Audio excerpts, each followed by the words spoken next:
Hi, everybody. I'm Brooke Sanders, and this is Johnstown's Finest.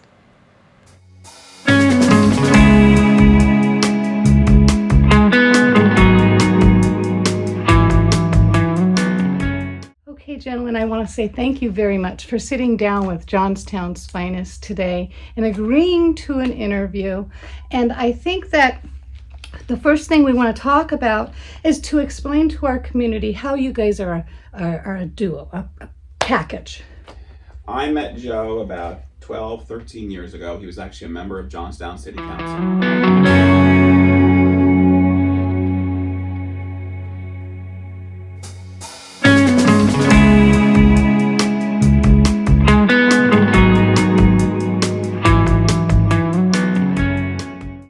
And I, at that time, was asking the city to pass several non-discrimination and hate crimes bills, and the city refused. Joe was the only member of council who would even listen to me. And I met him at a city council meeting, and that's where cleanups.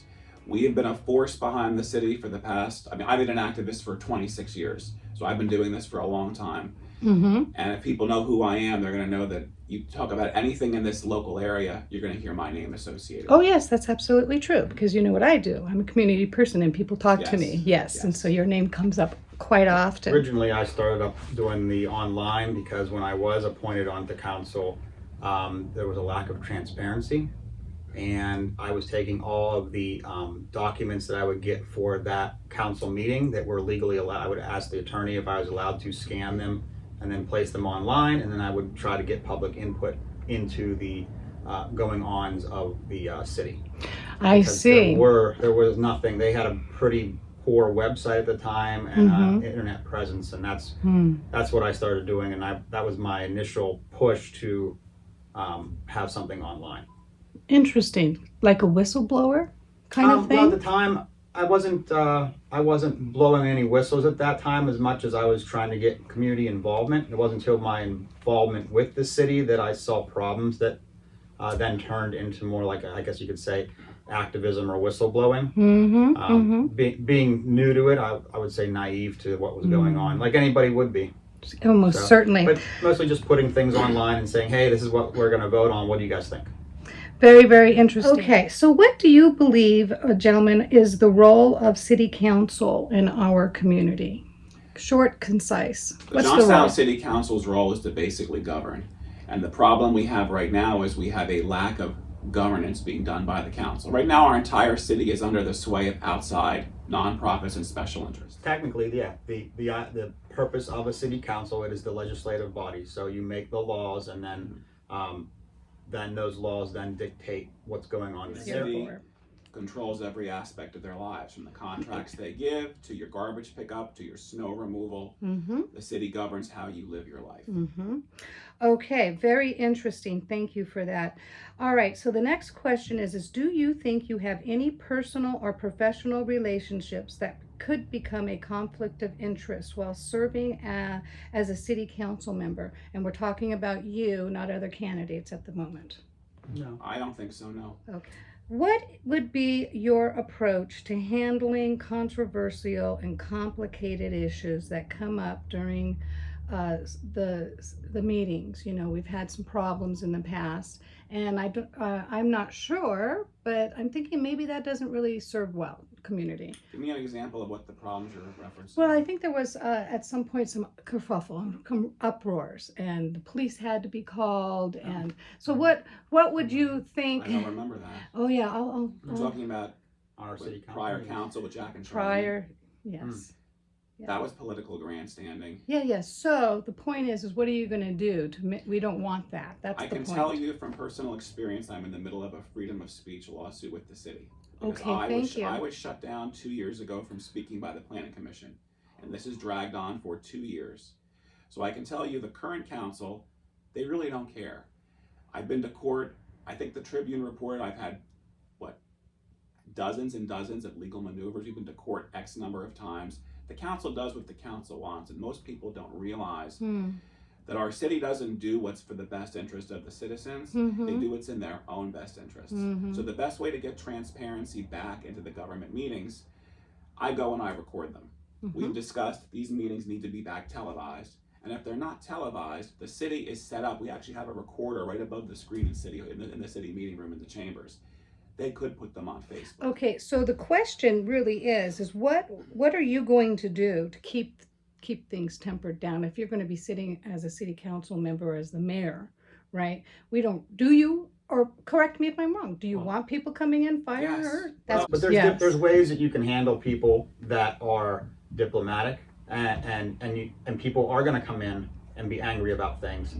But it's how, the reason I think why we have so much contention in our city right now is because, and we have a low voter turnout and people leaving and not wanting to be here, is because they don't feel listened to. Right. So if you have an issue and they come to a meeting and they feel that they can just tell you, or even if they tell you in an elevated voice about something, and you let them finish their piece, and then you actually think about and address it and try and fix it, then you de-escalate the issue. But if you're just slamming your gavel or throwing people out, or yelling something back, it's not conducive. You're not someone at a street party or something you're walking by where you're now a city council person, and you have you elevate that from whatever you are personally. You have, the position elevates you to make a more level head. So you give higher regard to being a servant to people, which means that you are actually beneath them and you listen to them. Yes. Let me give you two examples. In the last term, Bishop Magali went to city council for 6 months. I was part of his group trying to help them. They wanted $25,000 from the ARPA money to feed hungry children in Prospect. The city council refused. The city actually battled them for 6 months at meetings. Bishop Magali and his church had busloads of kids coming in. All of this was put on Facebook. The council would fight with them, would yell with them, would not listen. When Mom's House had their series of protests for months and months trying to get ARPA money for their recreation center in Roxbury, again, the city would fight with them. I called it ping pong diplomacy. They would kick it to the planning commission, kick it back to the city, and the funding got taken away. So we have a very serious issue with the Johnstown City Council refusing to listen to anyone other than the people they support. And their boards as well. And their boards. Yes. So so no one wants to go to these meetings. So when I'm literally saying I'm the only person from the public showing up and I'm recording these meetings, you look around the room, it's just the media and me, because people are not being heard. And I don't blame people for not wanting to go, because I don't feel a need to go to meetings because they don't listen. So I hear you. And I'm glad that you're, speaking your truth, right? And I'm glad that community can hear this. I want to let you know that yesterday I committed to Taylor that I would be willing to help videography his town halls. And I'm willing to extend that same invitation to all of the candidates that wish to get their message out further. So please keep that in mind. Okay. Absolutely. Okay, great. All right. So based on what you know about city government, what do you see as the top priority for the city and why, gentlemen? Well, it's pretty simple. We have no jobs, our economy is faltering, and the population is declining. So what are you going to do about it? Well, the first thing we have to do is we have to address the fact that they're not allocating our resources properly. So make smart decisions with every single thing you have. And they're not. But the problem is it's not how we're going to fix it is like one magic bullet. There's so many problems in this town because it's just been, it hasn't been addressed for so long, that to say like the fix is going to be tourism, or we're going to put a trail in, or even... Remember what Tom says, tourism is the gateway to economic development. If TV Tom is watching. But those aren't, like, you have to have a multitude of things you can enact quickly right off the bat, and then things that might take 5 or 10 years. So like what? It's like long-term planning. Give me an idea. I'll give you the big, go ahead. Short-term planning. When you have those cause zones are like KOZs. Zones that have low taxes that try and bring in development. So right there, we know that high tax on property is against development. Well, why don't we just work on lowering taxes on property throughout by shifting first you shift taxes away from property onto other things, municipal fees for services, as opposed to a property tax, a tax on income instead of property, so that way you bring in development. And then long-term things, you say, like the redevelopment authority, that we're funding redevelopment with our sewer fees. Why are our sewer fees funding a pet real estate company for the elites in Westmont, when we can have that same money coming into our city, run by the city, and then funding our city government? Because if they can fund a redevelopment authority, they sure can fund our city government. Could we decommission utilities throughout, water and electric? We can, and we could have them funding ours where we remove, but that could say that's a 5 to 10 year plan as opposed to an immediate 1 year plan. But could we have that where we have lower taxes because we have our fees and things and our services funding our budgets? Yes. So, And you have to remember, the biggest thing in the city, and I believe I read this in the prompt, is I believe 50% of the city is for-profit, nonprofit, and not paying taxes. Or they give a little dusting at a fee instead of a tax. Then you could say, well, we have this fee. And when you don't have that money, 2 years ago, Joe and I went to the JRA because we uncovered that the JRA wasn't paying property taxes on any of their leases in the building they own. And this was a big issue. We had to go to the county commissioners. They admitted they were wrong for not charging them taxes, and they were giving leases that were ridiculously low to all their friends and not paying any taxes. How many more buildings are there in the city like this? Was it 50% we read, give or take? It's like half. If they would pay their fair share of taxes, then we could fix up the neighborhoods, we could do things, and then our authorities with all these political dinosaur appointments could then do what they're supposed to do. okay, that's I'm hearing you, and the Go folks ahead, Joe, that you want to add something? One more thing. Yeah. And a fair share and whatnot. The big component of that is to reduce what we spend, not just tax everything to death and then spend a ton. Government should be small Very and small. efficient. And our government's not It's here. bloated, and it's not efficient. It doesn't even do the basic services. So peel it back, clean my street every week, take care of sidewalks and things and normal stuff. This is not national level stuff. This is local. Plow my streets, fix Right. the pothole, Right. local things. We're not getting that done. No. Let's Okay. do those. okay. And the And then neighborhoods are cut- reflecting it. And You're cut seeing everything else. the bad sidewalks, you're seeing the crime, you're seeing the people leaving the area. Our school district has no property appreciation value. We have so many homes in this area that are historic, that are beautiful. I've been buying them around me. If they would literally take that $6 million and fix up the homes we have now to keep them from being blighted and destroyed, they could beautify the city, bring people here. I don't want to knock what they're doing, because I think they said in the paper that for 10 years we've not had one new house We've been built in the saying city. that. I've been where we haven't had a house built here for however long. Right. I've been saying So, that for so years. I mean, it's But it's the kind of solution- hard to knock it, but my question really is, Well- gentlemen. My question is, gentlemen, it's the price tag. That's what I want to talk about. Well, who can afford a $100,000 house? That's my And question. then how do you maintain that house if That's you don't my have question. the job and the money coming in to pay So the then, utilities, then I have taxes? also heard some folks on when we talk about this topic, they say, well, they will they will work out of other areas and then come, travel. And, I come from the West Coast, right? And people migrate all over the West Coast, and within it. And that does happen a lot. So I'm just wondering what your thoughts are on that. I think the effort, what they're doing, is nice, but I don't think it solves a problem in that our blight situation is the fact that people were leaving. People, to try to attract people to come here and live in a property, I think if they would, like we said, invest in structures that are here, like the beautiful, historic, architecturally significant housing, to attract artists and people that can work on the internet, that would be, it would preserve the historical value of this town, and you would actually also attract more people. If you show someone a 3-bedroom split level modern house, are they really going to come in from California and say, I want to live in it because it's only $100,000, or are they going to find somewhere else? I don't know if Okay, it's so the you're attraction. asking somebody who lived on the West Coast, so these are people that I know Yes. well.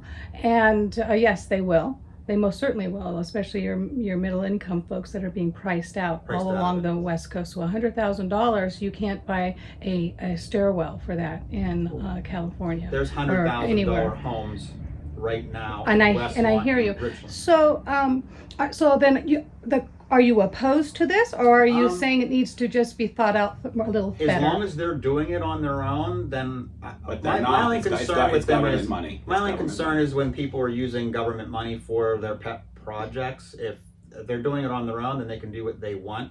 But it's not a solution to a problem, because there are a lot of homes at that price range in better. If they're just putting them in the city of Johnstown, which is the Johnstown School District, I know because I have rentals. What school district is it in? Greater Hear Johnstown about School. both of your guys' city involvement for folks that don't know you, and that's really hard to Boy, for believe, someone who but doesn't know me, I know. I've been a community activist for 26 years.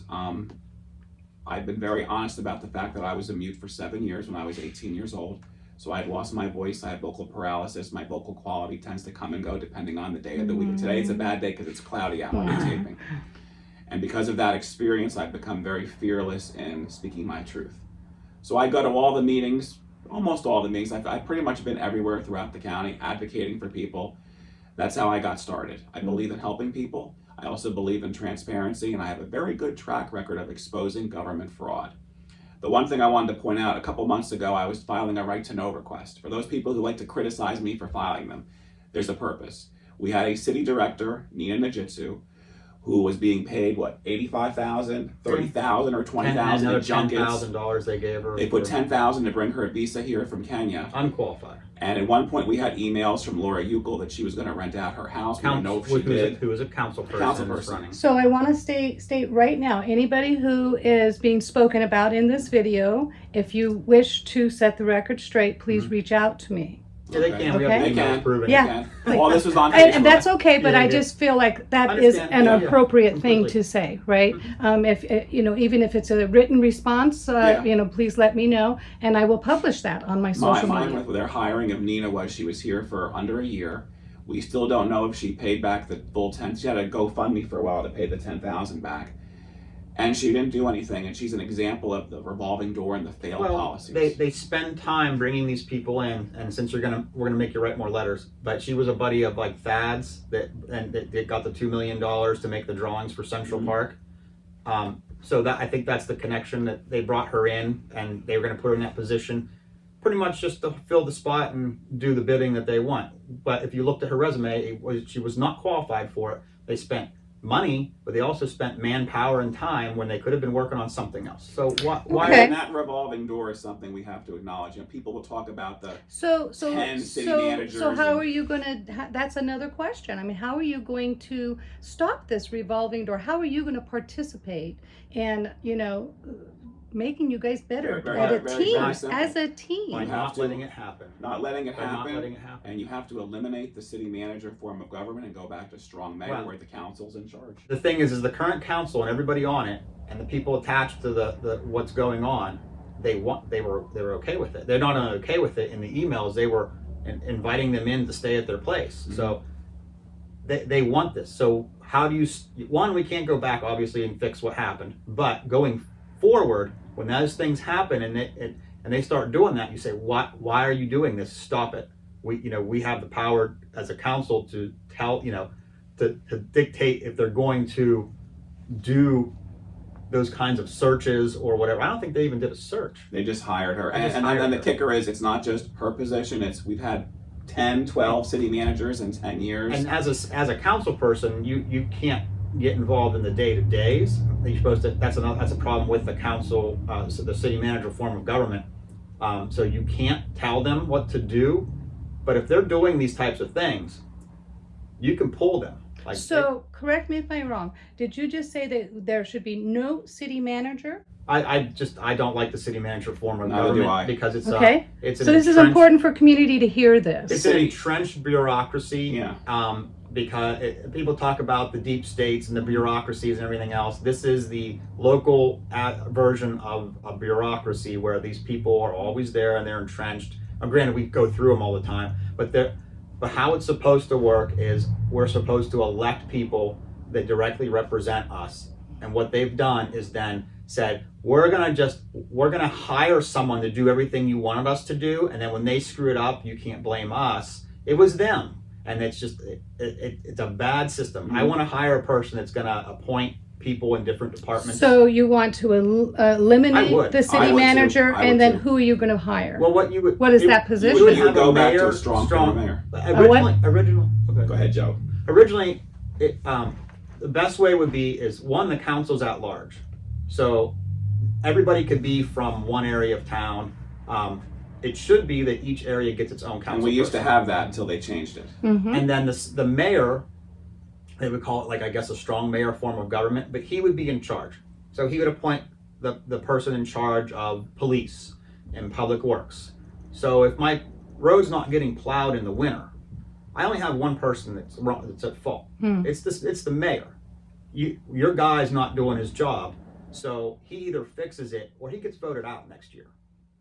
And That's direct representation. And under the Okay. current form of government, we've had so many managers because they will he's great, And then they he just get and rid it of him. was up and he go, wasn't us, it was Wasn't him. us, it was him. Okay, And so they could very easily do this by putting a motion on to start a government study. They could put it on the ballot for the citizens to vote to change it back to a strong mayor. It would take. Good. It would take. It would Again, take a that's few a years. that's a long okay, term. so community, this is what you're hearing. This is what I'm hoping you're watching this video for, so you can be really informed about what your candidates' plans are for the future of our city council.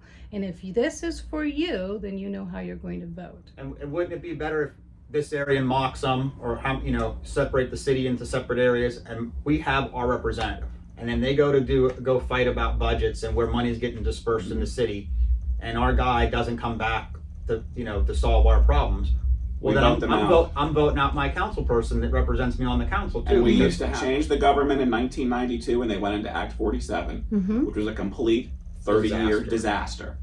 And nobody wants to talk about the fact that even though the government forced us out of Act 47, They forced us out. they forced us out. It wasn't a big celebration. They They weren't put a padded. celebration in, but it was a force out, and then they were trying to get the money that The local service tax. They wanted to get that back on the books. So if we were to truly triple tax us. if we were truly out, they wouldn't need the same taxable rates that we were allowed under.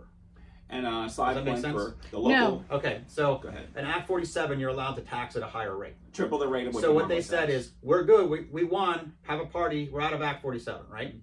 But then after they got out, you're not allowed to tax at those rates anymore. You have to go back So down to the they lower didn't go, rate. they were like, hey, we want to tax at those rates again.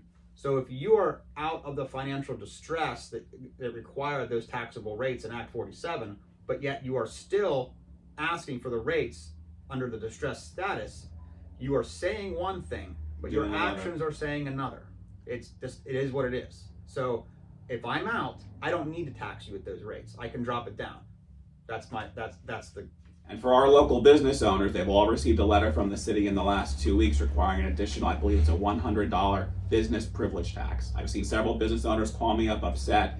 The city's trying to generate an extra 40 or 50,000 in revenue from all of our local businesses. If they don't have this permit, this tax, this fee, whatever you want to call it, you can't operate a business in the city. What's Now, your thoughts? Okay. What are your thoughts about the parking meters and all of this I shouldn't downtown? have They shouldn't have them. Okay, We've been good. saying that for years. Okay, so then we Well, can. we have a parking garage downtown, and that as well, and it's not. I don't. They don't I market know- it. I don't No know one what to knows do. where it is. Like so, I'm from here, and I don't know what to do with it.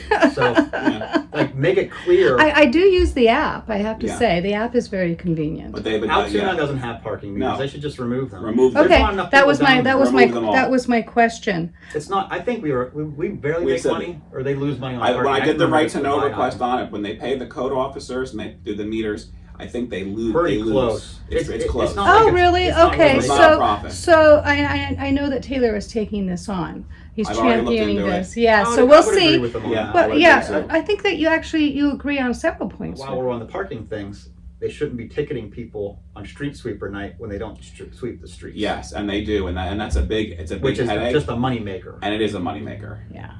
So So, okay, so you're going to present all of these things to our community. They are going to do a vote. If you make it through the primary, then you'll go to the general. I'm going to follow you guys all the way through the process. We're going to be doing follow-up interviews. I'm going to ask everyone that was mentioned today in the interview. Before you end your ending. And before we, I'm going to ask all the folks that who were mentioned today, if you feel like you want to set the record straight, by all means, let's do that. That's what this is all about. And so what were you going to say before we close? The biggest So let's do a 60-second closing. A closing on the park. A closing on your 60-second pitch to community as to why they need to be voting for you as opposed to anybody else. It's real simple. You look at all the people who are running against us, and they're all running basically on their own little. Vote for all these 6 or 7 people. If you're happy with your declining city, if you're happy with the jobs not being here, if you're happy with the corruption, the lack of wealth, and the lack of transparency, you vote for all those people. If you're finally ready for a change, if you're ready and you're tired enough, you're tired of seeing your houses collapse, you're tired of seeing everything go bad in the city, you're ready for a change, then you vote for Joe and I. Because we're going to make that change. I talked about Central Park because a lot of people aren't happy that they put that $1.6 million to pay a design plan. They still haven't started the work. It's a complete waste of money. That money from Central Park could have gone to our neighborhood. They could have fixed the sidewalks. They could have fixed blight. $1.6 million for a piece of paper. Piece of paper. Where we could be fixing real things. And that Central Park issue is such a major issue, and most people will talk about it, but the council wants to ignore the fact they've had 4 years to implement a change, and they failed at their basic job of doing anything. Some of the issues with our budgeting is they don't itemize things for repairs. So like if you put a roof on, it's going to last 20 years, then every year you set aside money to fix, and they don't. No. So their budget, although it's budgeted and we're in the clear and everything's great that they say, but they're not addressing needs down the road that, for life of machinery or life of buildings or maintenance. They kicked the can. I mean, look at the sewer project. They knew about the sewer project for decades. They wasted the money. We talk about the Point Stadium. I know we're closing, but the Point Stadium has so much wasted money into it. And you start naming the conference center, the golf course. There's so many things we could utilize and turn around if we had the chance to get into office. But they're not. Why aren't our assets making a profit? They're not. They're costing us money. The conference center is still costing us money. It hasn't made a 1-cent profit in 20 years. Are you good with everything? Okay, so that was kind of a mishmash. Sorry, folks. You had a lot to say. Yeah, you have a lot to say, and I know that everybody has a lot to say right now because everybody wants to be voted in, right? So we need to hear all sides of I've the story. often said, I know I'm not going to win. I said that in the newspaper before because I know everyone's against us. I know Vision. I know all the nonprofits. I know everyone's Well, we're be, talking to community right now. Yes. We're not talking to Vision. We're not talking to but all they're these going other to be impacted folks. by all the negative attacks and the negative ads, and they do not want us to get in because we are not controlled. We are promising transparency. And folks, if you're actually watching this and you actually care to listen to what I have to say, we will make a change. If you're tired and you're ready for a change, it's time our city make the changes. Okay, folks, you heard it right here. I look forward to meeting with these gentlemen again. And until I see you again, Johnstown, stay friendly. Thank you again. Bye-bye.